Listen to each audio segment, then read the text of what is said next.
Right guys, welcome back. This is like part 7, part 8, I've lost count. But in this video I'm going to be replacing my linkage shaft. Obviously the shifter shaft lever sits on it. I've got to replace it because all the splines and all the teeth on it have worn out. Therefore the lever keeps slipping every time I change gear. So yeah, I've got the coolant out. I flushed it through just a minute ago, and I've gone and got myself an engine holder, which is going to help me out an awful lot in this situation. So like I was saying, coolant is out. I need to drain the oil as well, which I've got my little cup there ready. This shaft needs to be replaced because the teeth on that one there, if it focus, can it focus? Yeah, that one there needs to be replaced. I need to take this casing off, take the clutch basket out, and then yeah, that will free the linkage shaft up. Yeah, I've taken the Kickstarter off because it needs to go clean, and yeah, I need to take this hose off as well.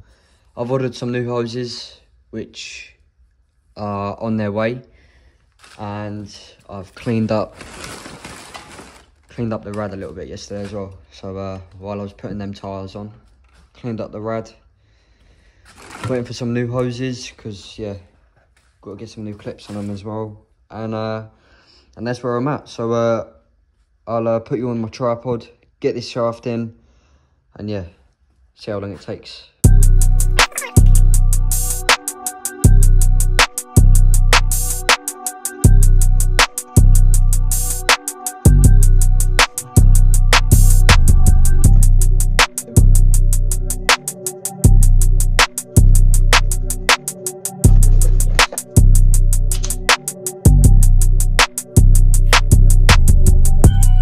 So yeah, had a little spillage, but yeah, still going on the oil.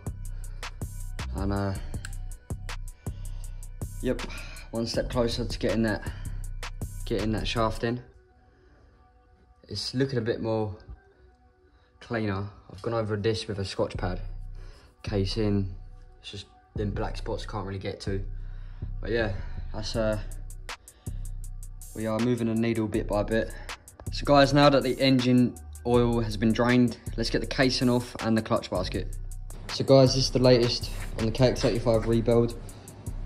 I'm trying to get this casing off, and what I've had to do is this power valve here, it just frees up a bit of space when I do take this off. I don't want this being connected to that, so I've had to take a circlip out, which is that tiny little thing there. Take the covering off and everything, and then basically what happens is this flips up. That goes over this thing here, and then basically it's held in by a circlip. So we've got to get this out, flip that up, and then yeah, I've got to get this this propeller off. There's a bolt.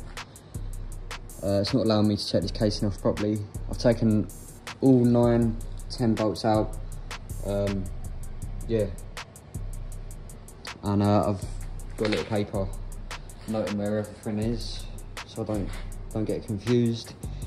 And yeah, that's basically where I'm at. It's dripped a little bit of oil in the last week, and yeah, just trying to get this casing off. I'll be back and I'll probably film it, getting this clutch basket out.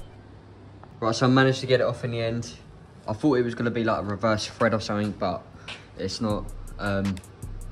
Yeah, I had to use my impact and an 8mm socket bit and an adapter for it. Yeah, now I should be able to get the casing off. Yeah, that should be everything. So yeah, let's get it off. Right guys, so I've run into a bit of a problem. I can't get that nut off. I've tried using an air gun. I've tried literally everything. I've tried putting some bolts in here, putting a spanner through it, trying to hold this basket in place, this hub in place, but it's just not having it. So I'm gonna put everything back together. And yeah, I've got to order the right adjustable wrench up. Obviously go in these 2 bolts here in order to keep this in place so I can get this nut out. And yeah, we'll be taking that shifter, that gear selector out, and obviously I can't get to it without this being out of the way. So I will end up posting this video, but yeah, sorry it's a bit of shit. yeah. So I'll hopefully by this time next week I'll have it in. I'll take some more videos, show you guys what this tool obviously looks like. Yeah, I guess I'll see you in the next video.